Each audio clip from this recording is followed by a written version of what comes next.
In this video, we'll be talking about handheld shots. We're going to go over what situations it would make sense to use handheld shots and a few tips to help your shots look good while shooting handheld. So let's get into it. So to start off, there are different stabilizers that offer different types of looks. If you want super smooth footage that looks like the camera is gliding through the air, you'd want to film on a glide cam or a motorized gimbal. However, not all scenes call for super smooth footage.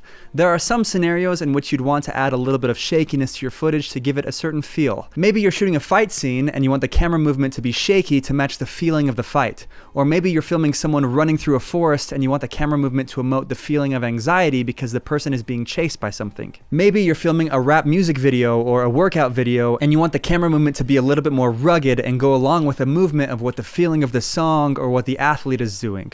Or maybe you're filming a product video and you need your camera to be small enough to move around in small spaces and you don't have room for a gimbal. These are all situations in which you would want to shoot handheld. So what are some tips for shooting handheld and making it look professional?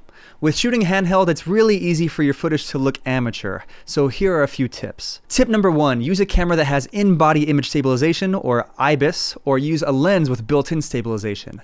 This eliminates a lot of the shaky look from the camera and smooths it out a bit so that your camera doesn't look like it's filming during an earthquake. Tip number 2 is if you don't have in-body stabilization or lenses with built-in stabilization, use a top handle or a shoulder mount, and if you don't have any of those, grip your camera with one hand on the side and one hand under the lens and grip it tight. This will reduce a lot of the shake as well and make it so that you have more control over your camera. And tip number 3 is practice the move that you're going to be making.